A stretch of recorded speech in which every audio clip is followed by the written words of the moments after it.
Bien, hermano, yo le pido por favor que vayan al Evangelio de Mateo. Mateo capítulo 18. Y vamos a leer un texto sumamente conocido. Versículo 20. Porque donde están dos o tres reunidos en mi nombre, allí estoy yo en medio de ellos. Ese es nuestro Señor Jesucristo hablando. Donde están dos o tres reunidos en mi nombre. Hace 2 semanas iniciamos una breve serie sobre el tema de la iglesia como el cuerpo de Cristo. Y hasta ahora hemos visto básicamente 2 cosas. La primera es que Dios ha escogido a la iglesia para mostrar en ella su gloria, no solo en el mundo, sino también a los ángeles. Como dice John Piper, la iglesia no solo tiene una misión terrenal, sino también una misión cósmica. Pablo dice en Efesios capítulo 3, versículo 10, que la multiforme sabiduría de Dios es ahora dada a conocer por medio de la iglesia a los principados y potestades en las regiones celestiales. Es en la iglesia, como en ningún otro lugar de la creación, donde vemos un despliegue de los atributos que hacen a Dios ser Dios, la hermosura de su sabiduría, de su santidad, de su poder, de su gracia, de su bondad y su amor redentor en Cristo Jesús. Eso pasa, hermanos, no en el cañón del Colorado. Eso pasa en la iglesia como en ningún otro lugar. Y lo increíble de esto es que Dios no hace eso por medio de programas espectaculares o por tener un servicio de adoración tipo Disney. Nosotros podemos, ¿verdad?, hacer una producción espectacular. Me decía un hermano hablándome de la frustración que sentía porque estaba buscando una iglesia en cierta región de Estados Unidos, y dice: pastor, yo en el tiempo, un pastor retirado ya, un hombre muy serio en los caminos del Señor, me dice: yo he visitado más de 100 iglesias en este estado de Estados Unidos, y yo no le puedo contar las locuras que yo he visto, incluyendo un día que había un servicio del Domingo de Ramos y entró un muchachito encima de un burro en la iglesia. Y por supuesto, todo el espectáculo se llevó todo el tiempo del culto y no hubo tiempo para predicar la palabra. No, mis hermanos, es sin burro que Dios muestra su gloria. Es sin hacer nada espectacular, no es una producción hollywoodense para que Dios manifieste su gloria en la iglesia, sino simplemente por ser el tipo de iglesia que Cristo quiere que la iglesia sea. Eso es todo. Tal como Él lo reveló en las Escrituras. Y no importa el tamaño que una iglesia tenga, no importa si tiene instrumentos musicales o no los tiene, no importa si tiene un salón con aire acondicionado, con sillas cómodas, con luces como las que nosotros tenemos aquí. No es a través de estas cosas que Dios manifiesta su gloria, es a través de la iglesia. A través de la iglesia. Lo único que importa es que en verdad una iglesia sea una iglesia. Pero hemos visto también, eso lo vimos el domingo pasado, que todo verdadero creyente viene a ser parte de la iglesia universal al ser bautizado en el Espíritu Santo en el momento de la conversión, y que ese bautismo invisible debe manifestarse en una forma concreta al venir a formar parte de una iglesia local a través del bautismo en agua, como lo haremos aquí en el próximo mes de mayo. Mis hermanos, si nosotros pasamos por alto esta dimensión corporativa de la obra redentora de Cristo, estamos tergiversando el evangelio y estamos reinventando el cristianismo. Cristo prometió en Mateo capítulo 16, versículo 18, que Él habría de edificar su iglesia. Él no prometió edificar ninguna otra cosa. Yo voy a edificar mi iglesia. Y Pablo nos dice en Efesios capítulo 5, versículo 25, que fue por esa iglesia que Cristo se entregó a sí mismo para santificarla, para prepararla para el día de las bodas del Cordero. Y aunque somos salvos como individuos, no fuimos salvados para vivir en aislamiento. Somos un cuerpo, dice Pablo en Romanos capítulo 12, versículo 5, y todos miembros los unos de los otros. Somos miembros los unos de los otros. Ahora bien, ¿cómo definimos lo que es una iglesia local? Estamos diciendo: todo verdadero creyente debe venir a formar parte de una iglesia local. Bien, pero ¿qué es una iglesia local? Porque muchas personas creen que si se reúnen en una casa, un grupo de amigos cristianos, a estudiar la Biblia y a orar juntos, eso ya es una iglesia. De hecho, alguien puso un comentario en estos días en las redes sociales acerca de ese tema, precisamente a la luz de esta serie de sermones.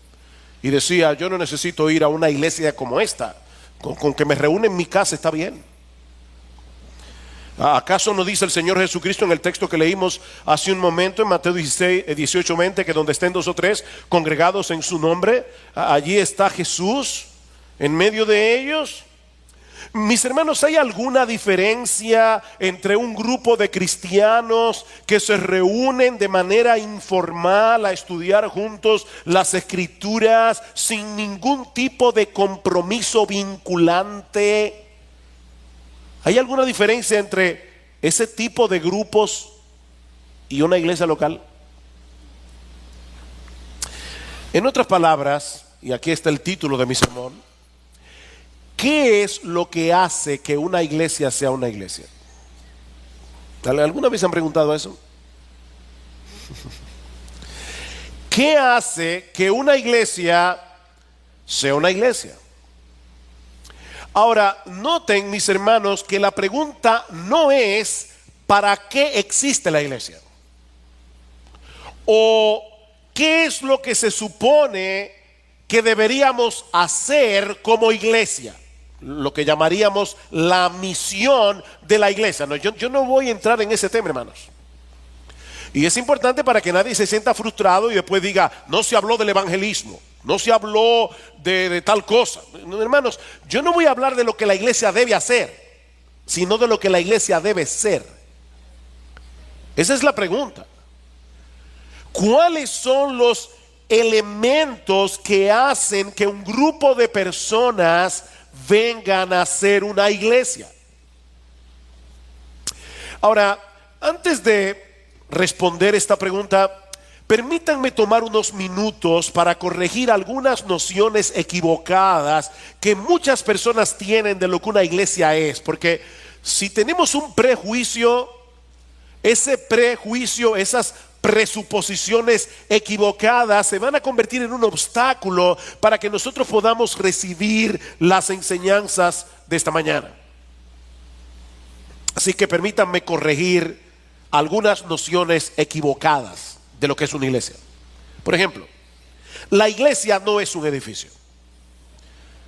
La iglesia no es un edificio. Es así como muchas personas piensan de la iglesia, como un edificio que alberga semanalmente a un grupo de cristianos que se reúnen allí para adorar a Dios. De hecho, yo creo que esa es la razón por la que muchas personas usan la palabra templo para referirse a los edificios donde se congregan las iglesias. ¿Van al templo? ¿Han oído esa idea, verdad? ¿O estás en el templo?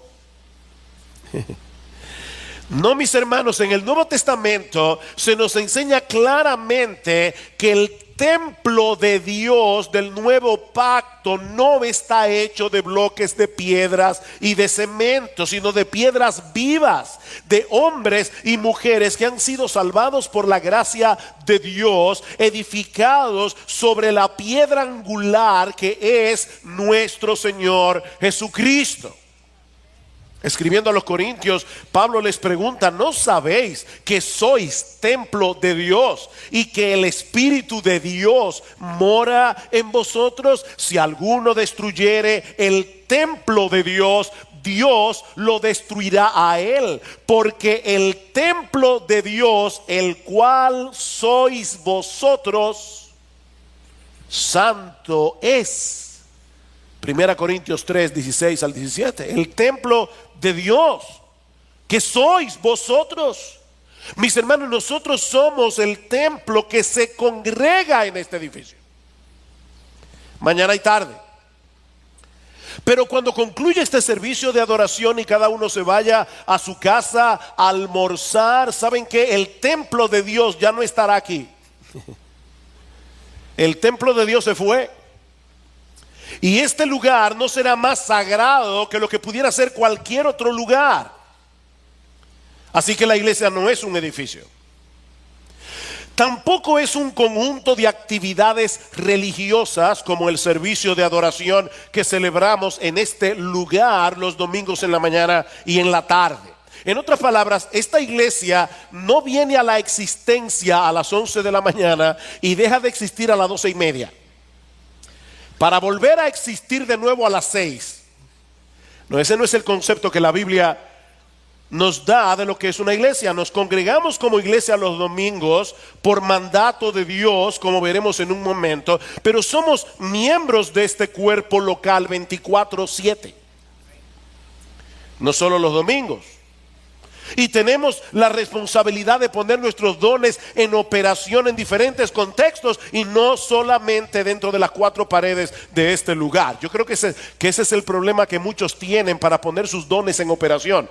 Ellos no saben qué hacer durante el culto y por lo tanto creen que no pueden hacer nada por la iglesia. En 1 Corintios 15:9, Pablo dice de sí mismo que él no se sentía digno de ser llamado apóstol porque perseguí a la iglesia de Dios. ¿Qué está diciendo Pablo aquí? Que él venía los domingos a donde los cristianos se congregaban y allí los perseguía. ¿Es eso lo que Pablo está diciendo? Por supuesto que no. Es que él había puesto todo su empeño en frenar el avance del evangelio, haciendo el mayor daño posible a los cristianos en cualquier día de la semana. Es en ese sentido que él perseguía a la iglesia. Otra noción equivocada y muy dañina, por cierto, es que la iglesia son sus líderes. Alguien diría la jerarquía. Por si acaso, aquí no hay jerarcas. Pero algunos piensan que la iglesia son sus líderes. Ahora, este concepto, mis hermanos, es problemático porque no siempre se cree a nivel consciente. ¿Qué quiero decir con esto? Que si en muchas iglesias locales se pasara una encuesta y se preguntara a los hermanos: ¿cuántos de ustedes creen que la iglesia son sus pastores? Yo creo que la mayoría respondería que no. Intelectualmente. Pero en la práctica parece que nosotros entendemos otra cosa.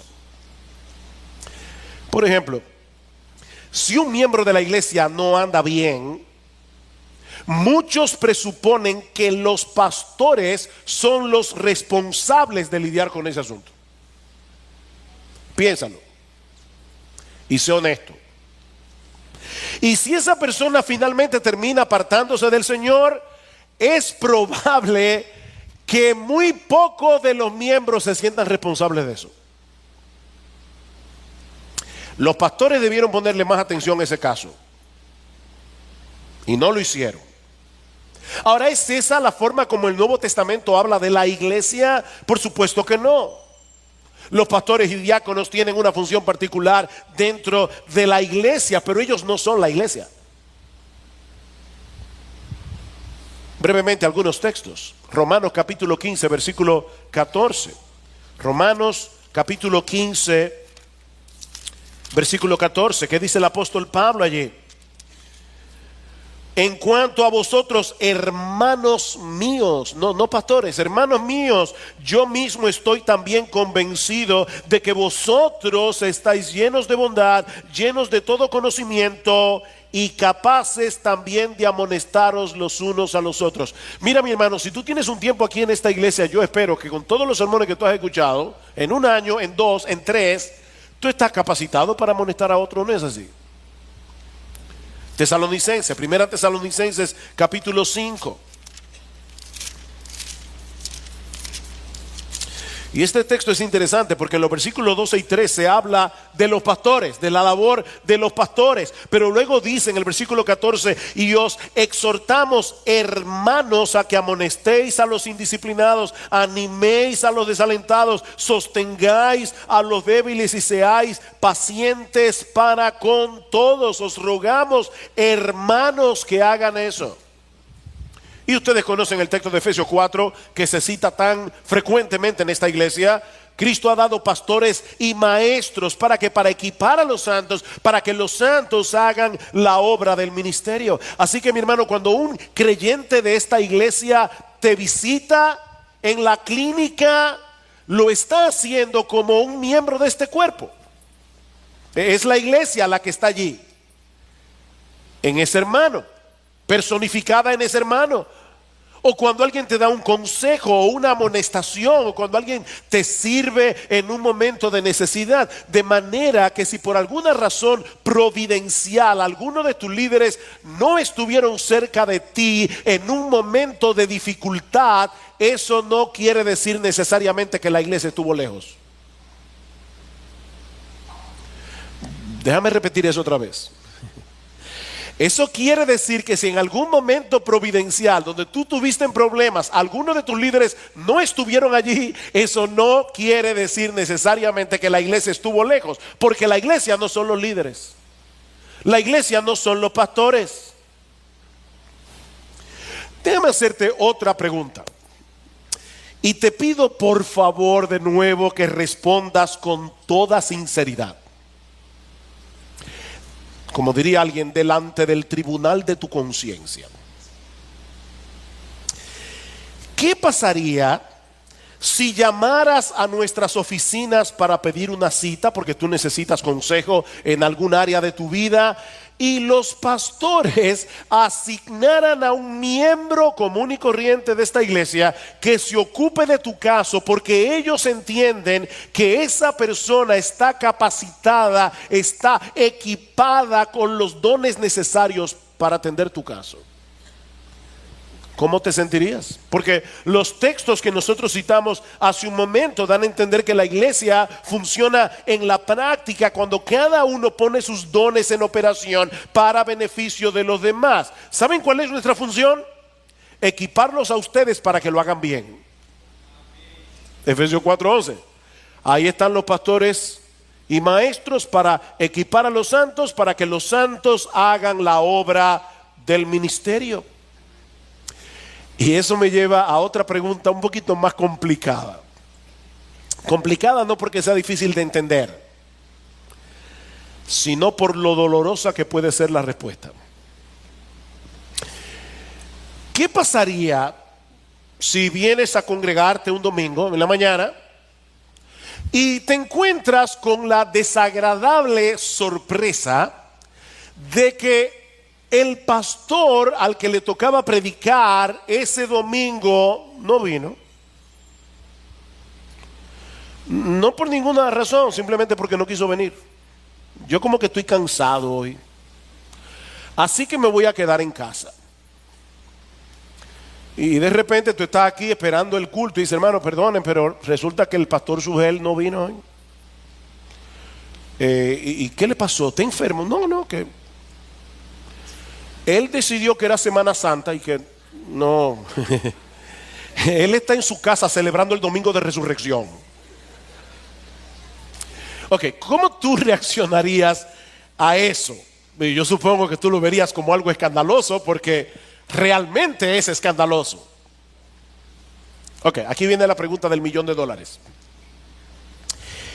¿Y si fuera un miembro común y corriente de la iglesia que decidiera no venir porque prefirió quedarse en casa? O sea, fíjate, yo no estoy hablando de una razón de peso, hay razones de peso, hay enfermedades, hay muchas razones de peso que pueden impedir que una persona venga a la iglesia. Pero la pregunta es, esta persona simplemente dice, yo como que amanecí hoy que no quiero ver gente. Así que me voy a quedar en casa. La pregunta del $1.000.000 es, ¿tú lo verías igualmente de escandaloso?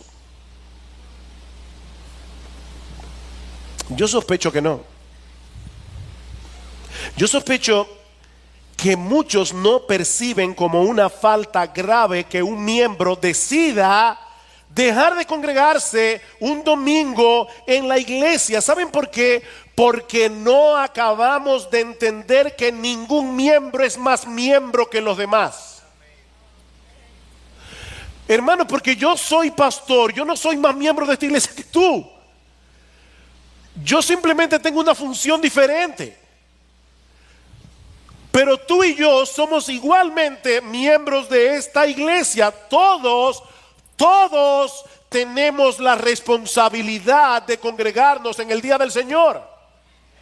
La misma responsabilidad que tengo yo de prepararme bien para predicar la palabra es la misma responsabilidad que tienes tú de prepararte bien para venir a escucharla.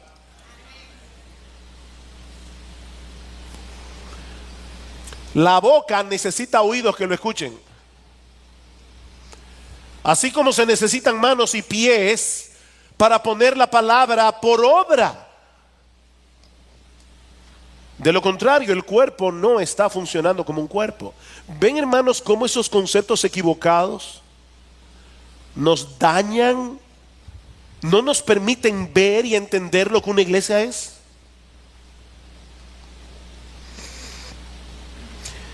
La iglesia no es un edificio, la iglesia no es un conjunto de actividades religiosas, la iglesia no son sus líderes. ¿Qué es entonces la iglesia?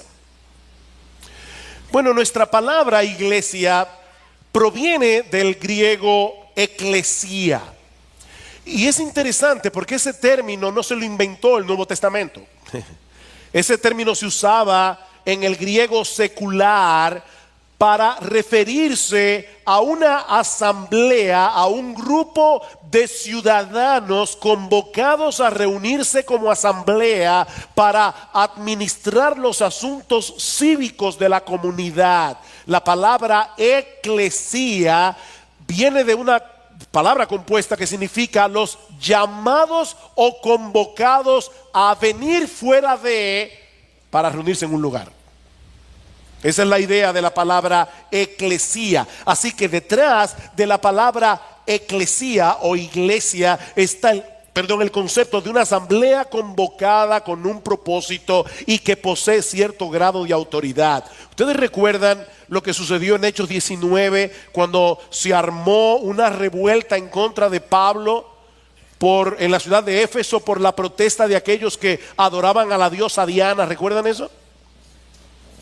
Lucas nos dice que una de las autoridades de la ciudad tuvo que intervenir para calmar los ánimos del pueblo. Se llamaba Alejandro y los alentaba, dice el texto en Hechos 19:39, a que si alguno tenía alguna demanda contra Pablo, dice, ustedes pueden presentarla en una asamblea legítima. La palabra que se traduce allí como asamblea es la palabra eclesía. Ahora bien, cuando esta palabra se usa en el Nuevo Testamento para señalar a la iglesia de Cristo, se refiere a la asamblea de aquellos que han sido llamados por Dios por medio del evangelio fuera del mundo, fuera del pecado, para poner su fe en Jesucristo y someterse a Él como Señor. Esa es la idea.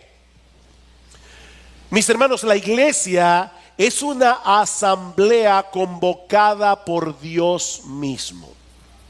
Eso es la iglesia. Por ejemplo, cuando Pablo escribe su carta a la iglesia en Roma, se refiere a ellos como todos los amados de Dios que están en Roma. Me encanta esa frase. Todos los amados de Dios que están en Roma, o los llamados de Jesucristo, o los llamados a ser santos. Llamados.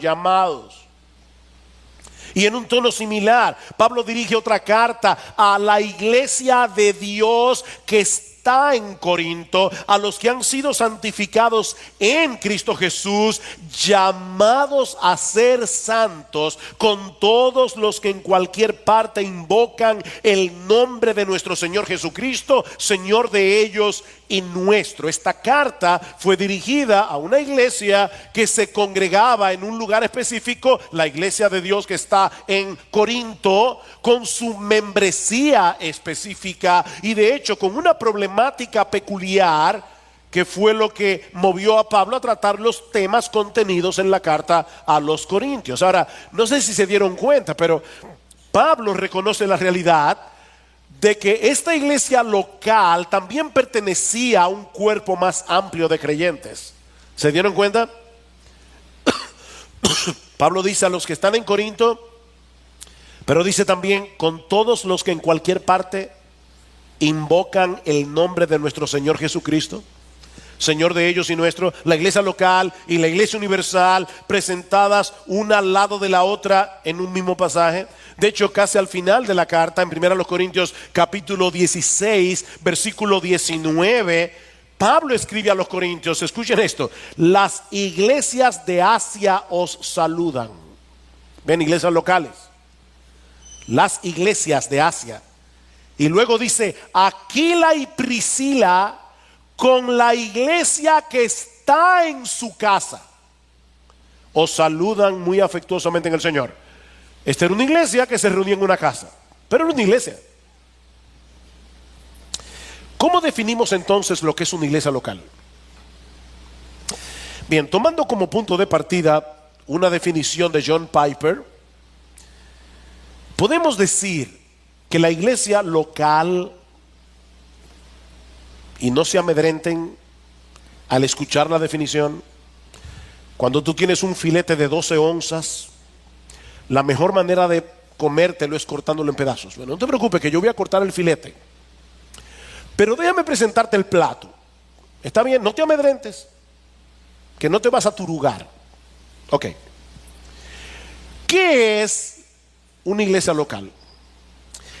Es un grupo de creyentes bautizados, comprometidos a cuidarse unos a otros, que se reúnen regularmente para adorar a Dios a través de Jesucristo, para ser exhortados por la palabra de Dios y para celebrar las ordenanzas de Cristo, el bautismo y la cena del Señor, bajo la guía de líderes debidamente constituidos.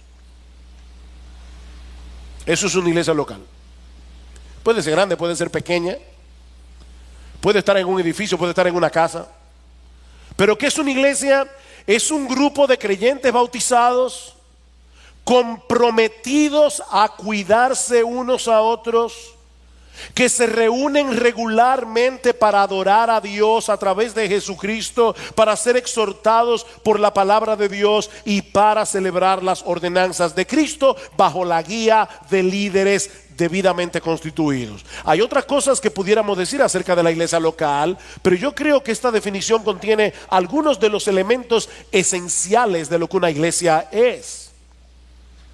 Lo primero que estamos diciendo es que una iglesia local está compuesta por un grupo de creyentes bautizados. Tienen que ser creyentes y tienen que estar bautizados. Así como el bautismo en el Espíritu Santo es indispensable para venir a formar parte de la iglesia universal, de igual manera el bautismo en agua es la puerta de entrada para la iglesia local. Ese es uno de los elementos indispensables de la gran comisión que el Señor nos dejó antes de ascender a los cielos. Mateo capítulo 28, versículo 18. Toda autoridad me ha sido dada en el cielo y en la tierra. Id pues y haced discípulos de todas las naciones. ¿Cómo? Bautizándolos en el nombre del Padre y del Hijo y del Espíritu Santo, enseñándoles a guardar todo lo que os he mandado. Y he aquí, yo estoy con vosotros todos los días hasta el fin del mundo. Miren, hermanos, esta comisión del Señor es muy conocida. Muy conocida. Yo creo que todo el mundo aquí, es más, hasta algunos deben saberse de memoria estas palabras. El problema es que muchos no conectan lo que el Señor nos está ordenando aquí con las palabras de Cristo en Mateo 16, 18. Yo edificaré mi iglesia. En otras palabras, la gran comisión es el medio a través del cual Cristo está haciendo lo que prometió: edificar su iglesia. Esta comisión no es un fin en sí misma. Los que se conviertan al Señor a través de la predicación del Evangelio deben ser bautizados para venir a formar parte de una comunidad cristiana donde se les enseñará a guardar todo lo que Cristo ha mandado. Ese es el patrón que vemos una y otra vez en el libro de los Hechos. Todos los que se convertían al Señor eran bautizados en agua y eran añadidos a las iglesias locales y allí eran edificados en su fe. Pero hemos dicho también, estamos dividiendo el filete, que este grupo de creyentes bautizados que forman la iglesia local se han comprometido a cuidarse unos a otros. La semana que viene vamos a hablar un poco más acerca de la membresía de la iglesia local. Vamos a explicar lo que significa ser miembro. Por ahora basta con decir que al hacernos miembros de una iglesia local, estamos asumiendo el compromiso de cuidarnos mutuamente, de velar unos por otros para ver cómo está nuestra sumisión a Cristo como parte que somos de su reino. Tú tienes un rey. Y los súbditos deben velar unos por otros. Escuchen una vez más las palabras del Señor Jesucristo en la gran comisión. Id pues y haced discípulos en todas las naciones, bautizándolos en el nombre del Padre y del Hijo y del Espíritu Santo, enseñándoles todo lo que os he mandado. ¿Es eso lo que dice el texto? Si ustedes escucharon con atención, se habrán dado cuenta que yo omití una parte muy importante. No se trata simplemente de enseñar lo que Cristo ha mandado. No, es de enseñarles a guardar todo lo que Cristo ha mandado. De manera que al hacernos miembros de la iglesia, adquirimos el compromiso de cuidarnos mutuamente en relación a nuestra obediencia a Cristo como Señor y Rey de nuestras vidas. Recuerden lo que dice Pablo en Romanos capítulo 12, versículo 5. Somos un cuerpo en Cristo e individualmente miembros los unos de los otros. Es por eso que en el Nuevo Testamento encontramos tantos mandamientos de unos a otros. Ámense entrañablemente unos a otros. Primera de Pedro 1:22. Vivan en paz unos con otros. Primera Tesalonicenses 5:13. Prefiéranse unos a otros. Romanos capítulo 12 versículo 10. Edifíquense unos a otros. Romanos capítulo 14 versículo 19. Acéptense unos a otros. Romanos 12:16. Amonéstense unos a otros. Romanos 15:14. Preocúpense Preocúpense unos por otros. Primera los Corintios capítulo 12 versículo 25. Sírvanse unos a otros. Gálatas capítulo 5 versículo 13. Sopórtense con paciencia los unos a los otros. Efesios capítulo 4 versículo 12. Sean bondadosos y compasivos unos con otros. Efesios capítulo 4 versículo 32. Perdónense unos a otros. Colosenses capítulo 3 versículo 13. Cántense unos a otros. Efesios 5:19, Colosenses 3:16. Anímense unos a otros. Primera Tesalónica 4:18. Confiesen sus pecados unos a otros. Santiago capítulo 5 versículo 16. Oren unos por otros. Ese mismo texto de Santiago. Hospedaos unos a otros. Primera de Pedro 4:19. Saludaos unos a otros. Romanos capítulo 16 versículo 16. Por citar algunos.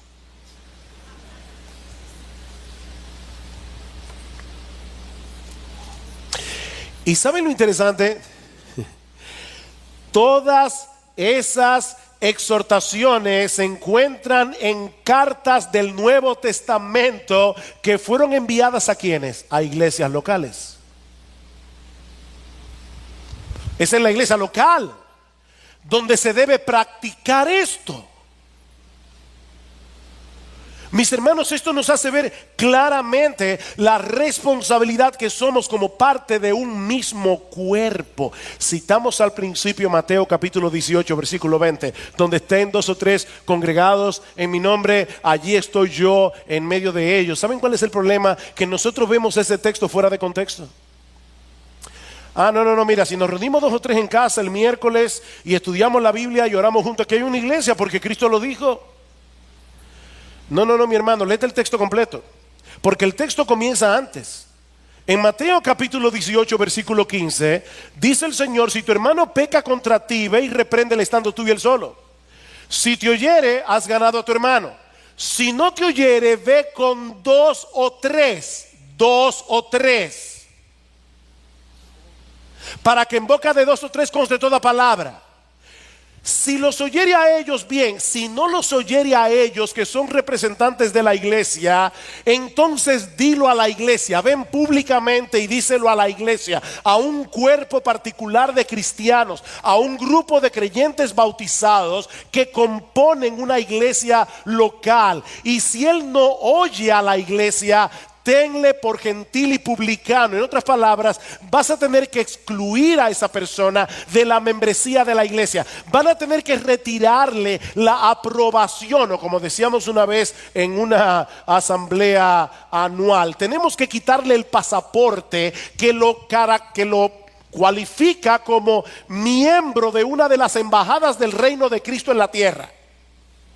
No sabemos si esa persona es creyente o no, pero la iglesia como iglesia le está retirando su aprobación de que ciertamente es un creyente en Cristo. Y es en ese contexto que donde estén 2 o 3 congregados en el nombre de Cristo, allí está Él aprobando lo que ese cuerpo local de creyentes está haciendo. No es cualquier grupo de personas que se reúnen a lo loco en un lugar y dicen: somos una iglesia. No, mis hermanos, eso no es una iglesia. Es un grupo de cristianos, y está muy bien que lo hagan. Es un grupo de cristianos estudiando juntos, pero allí no hay una conexión vital, no hay un compromiso de los unos con los otros, de tal manera que si esa persona comienza a caminar mal, va a tener que pasar por un proceso disciplinario en la iglesia. ¿Qué hemos visto hasta aquí? Porque solo estamos dividiendo el filete. ¿Qué hemos visto hasta aquí? Que la iglesia local es un grupo de creyentes bautizados, comprometidos a cuidarse unos a otros, que se reúnen regularmente. Este grupo de creyentes, de manera regular, en el día del Señor, se reúnen como iglesia, como dice Pablo en 1 Corintios capítulo 11 versículo 18, cuando os reunís como iglesia. Sí, somos miembros de la iglesia 24/7, pero es aquí que nos reunimos como iglesia. Al hacernos miembro de la iglesia, estamos asumiendo esa responsabilidad. Dios nos convoca, mis hermanos. Es Dios el que nos convoca. Y yo sé que yo he dicho esto antes, pero hermanos, es que nunca deja de sorprenderme. Dios dice, pongan la hora. Ustedes pongan la hora y cuando ustedes deciden, yo voy a estar ahí. Cristo anda en medio de los 7 candeleros de oro. Y nosotros decidimos que es a las 11 de la mañana. A las 11 de la mañana Cristo está aquí. Cuando la iglesia se congrega, Dios nos convoca para que vengamos a encontrarnos con Él y con su pueblo. Y mis hermanos, es deber de cada creyente estar aquí. De ahí la exhortación del autor de la carta a los Hebreos: mantengamos firme la profesión de nuestra esperanza sin vacilar, porque fiel es el que prometió. Y considerémonos cómo estimularnos unos a otros al amor y a las buenas obras, no dejando de congregarnos como algunos tienen por costumbre, sino exhortándonos unos a otros, y mucho más al ver que el día se acerca. No le voy a pedir que levanten la mano, pero la semana pasada yo les decía, miren a su alrededor a ver si en tu barrio hay alguien que acostumbra a estar sentado en tu área y no está aquí. Llámalo esta semana. Vuelvo y repito, no le voy a pedir que levanten la mano quienes lo hicieron, pero hermanos, es nuestra responsabilidad. Y noten que de lo que el autor de la carta a los Hebreos está hablando no es simplemente de congregarnos en algún lugar donde la palabra sea predicada. O sea, no es que Dios tiene puntos de predicación en una ciudad y tú al que tú quieras. No, es de congregarnos en nuestra iglesia. Las iglesias no son supermercados. Compro los vegetales en uno, la carne en otro, el pescado en otro. No, esto es un combo. Y cuando te hacen miembro de la iglesia, sea que te guste la música que no te guste, sea que no te gusta cómo se viste el predicador, yo no sé nada de eso, tú vienes a tu iglesia porque es tu iglesia. Y cómo yo sé que el autor de la carta a los Hebreos está hablando de congregarnos no en cualquier iglesia, sino en tu iglesia, porque más adelante, ¿qué va a decir el autor de la carta a los Hebreos? Obedeced a vuestros pastores. A vuestros pastores, no a los pastores, a los tuyos. Y luego dice en el versículo 24, saludad a vuestros pastores con ósculos santos. Saluden a sus pastores. O sea que no son dictadores, son hermanos en Cristo a quienes saludamos con afecto. Obedezcan a sus pastores, saluden a sus pastores y congréguense en las iglesias donde esos pastores predican. ¿Y para qué nos congregamos? Bueno, decimos en nuestra definición: para adorar a Dios a través de Jesucristo, para ser exhortados por la palabra de Dios y para celebrar las ordenanzas de Cristo, es decir, el bautismo y la cena del Señor. Ahora, podemos ponerlo de otra manera y decir que este es un grupo de creyentes bautizados que se reúnen regularmente para celebrar el Evangelio. ¿Les resulta más fácil así? Un grupo de creyentes que nos reunimos para celebrar el Evangelio. Noten lo que dijimos hace un momento. Adoramos a Dios a través de Jesucristo. ¿Vieron eso?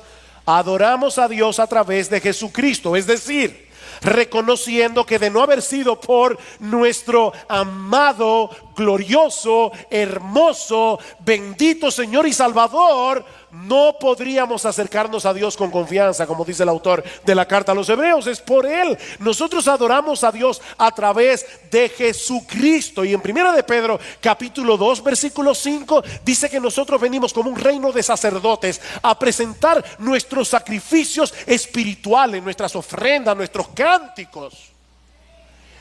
Y dice, esos sacrificios espirituales son aceptables a Dios por medio de Jesucristo. El Evangelio. Venimos a adorar a Dios con la conciencia del Evangelio, sabiendo que hemos sido lavados de la sangre, con la sangre preciosa de nuestro bendito Señor y Salvador Jesucristo. Y hasta cuando cantamos mal, qué bendición, los gallos son santificados antes de llegar al cielo. También nos congregamos para ser exhortados por la palabra predicada. Dijimos, ¿verdad? Para adorar a Dios por medio de Jesucristo, para ser exhortados por medio de la palabra. Pero ¿saben qué, mis hermanos? Esa predicación no es otra cosa que la proclamación del Evangelio.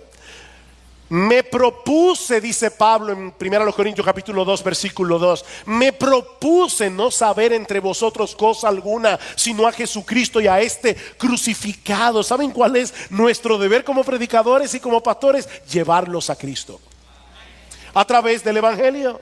Es la palabra de Cristo la que debe abundar en nuestros servicios de adoración, y no solo a través de la predicación, sino también a través de los himnos. Recuerden Colosenses capítulo 3 versículo 16, la palabra de Cristo more en abundancia en vosotros, enseñándoos y exhortándoos mutuamente, cantando con gracia en vuestros corazones al Señor, con salmos, con himnos y con cánticos espirituales. Por fin, ¿nosotros venimos a cantarle a Dios o venimos a cantarnos unos a otros? Sí, las dos cosas.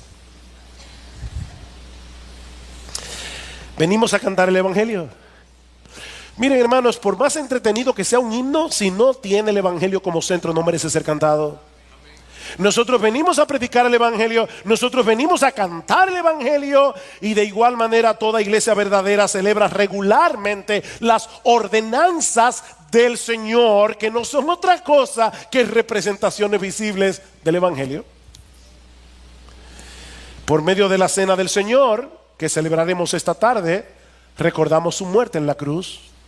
Por medio del bautismo, los nuevos creyentes, una vez y para siempre, dan testimonio público de su unión con Cristo en su muerte y en su resurrección.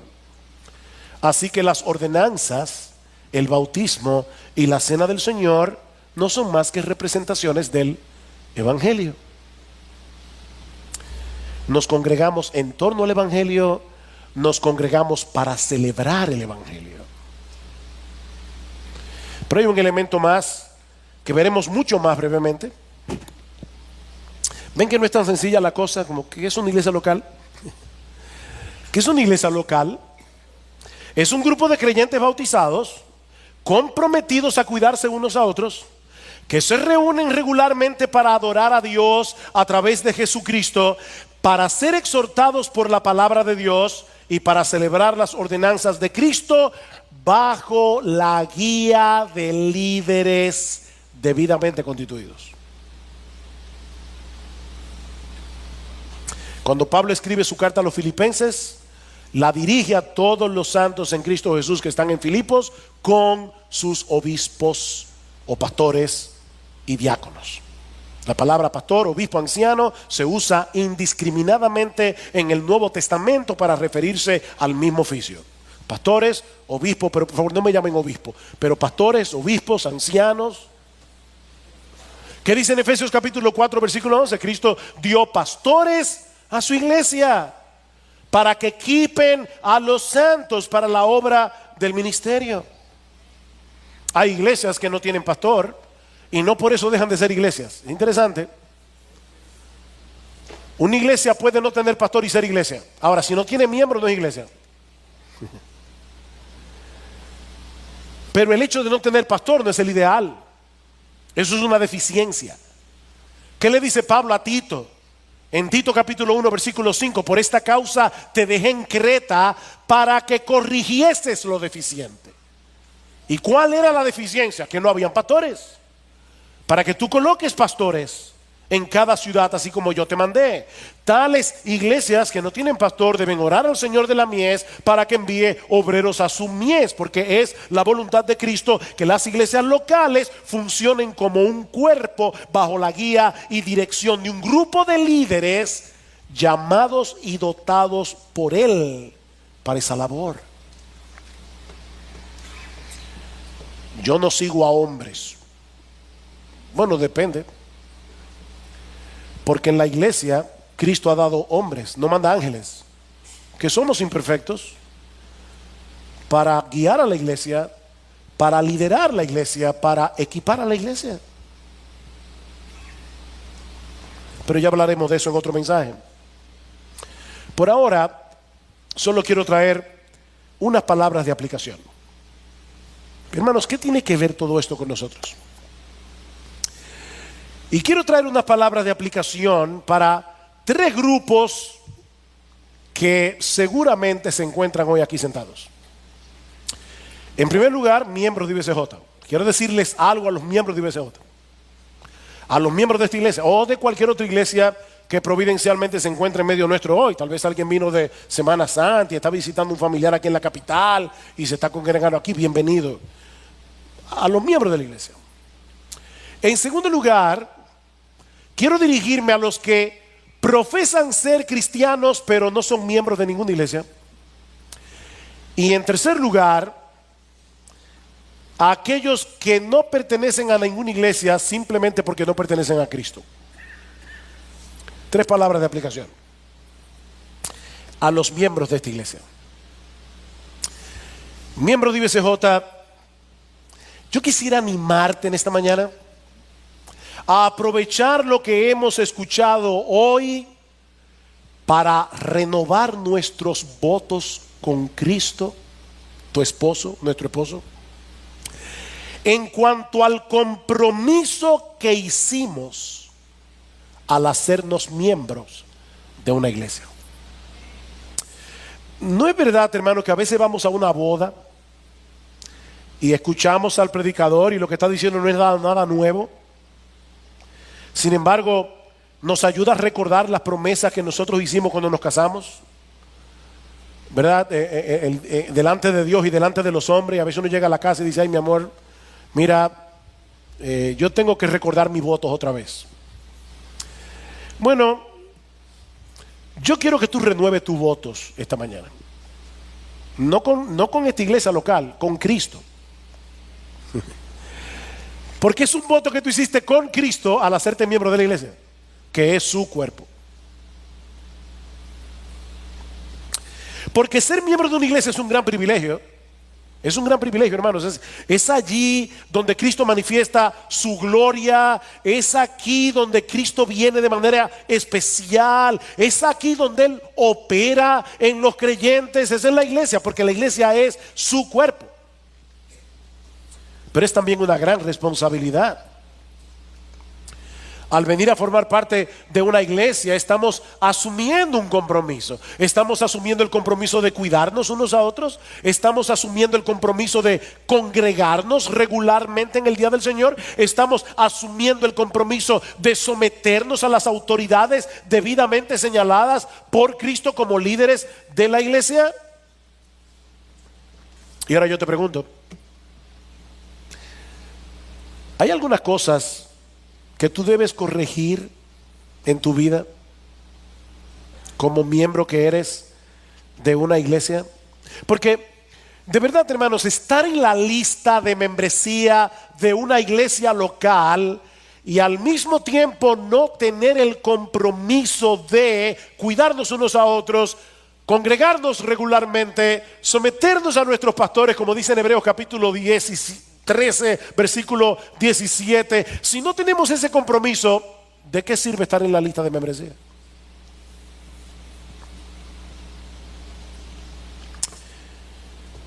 No te desanimes si tú ves que hay algunas cosas de tus votos que deben ser corregidos. No te desanimes. Más bien yo quiero animarte en esta mañana a corregir lo deficiente en dependencia del Espíritu Santo. Y ahora escuche esto bien, porque lo pensé con cuidado en cada palabra que escribí aquí. Te animo a que corrijas lo deficiente para que puedas experimentar la increíble aventura de ser parte de un cuerpo en el que Cristo está haciendo su obra a través de un grupo de hombres y mujeres redimidos por gracia que todavía son muy imperfectos. Miren, a veces estar en una iglesia es medio loco. Esto es una aventura. Tú nunca sabes cuándo va a surgir un malentendido. Tú nunca sabes cuándo alguien te va a mirar mal. Tú nunca sabes cuándo alguien te va a decir una cosa que no te gustó. Esto es una aventura. Pero es a través de esas cosas que Cristo te está moldeando. que seas cada vez más como Él. No salgas huyendo por estas cosas, hermano, porque eso es lo que Cristo está usando para hacerte como Él. Mira el fruto del Espíritu. El fruto del Espíritu es amor. Ay, si amar a quién, al que te cae bien. Eso no es un fruto del Espíritu, es un fruto de la carne. Si tú amas al que te cae bien, eso le pasa a los inconversos también. Los impíos en eso. El fruto del Espíritu es un amor sobrenatural. Es un gozo sobrenatural. Es una paciencia sobrenatural. ¿Por qué dice Pablo soportaos los unos a los otros? O porque hay gente que nos resultan insoportables. Pero por la gracia podemos soportarlos en el cuerpo. Esto es una aventura, hermanos. Y te estoy animando a que experimentes esta loca aventura de ser miembro de una iglesia. Aquí abajo. Sí, porque allá arriba todo el mundo va a estar bien, pero es aquí. Ahora, si tú estás aquí en esta mañana y tú profesas ser un creyente en Cristo, pero todavía no eres miembro de una iglesia local, bueno, yo quiero recordarte una vez más que es tu deber como cristiano procurar unirte a una iglesia. Ahora, yo sé que es probable que algunos no sean miembros porque todavía no tienen la edad requerida en esta iglesia para hacerse miembro. Eso es posible. Espera con paciencia. O tal vez porque eres un nuevo creyente y estás en el proceso de tomar la clase de premembresía para luego venir a formar parte de la iglesia, pero tú estás procurando serlo. O tal vez viniste de otra iglesia y estás en el proceso de conocer la iglesia. Yo no sé. Ahora, si tú dices ser creyente y tú no eres miembro de una iglesia pudiendo serlo, simplemente porque prefieres mantenerte al margen de la membresía para no tener que asumir el compromiso del que hemos hablado hoy, entonces déjame hacerte una advertencia. Es posible que tú no estés en Cristo.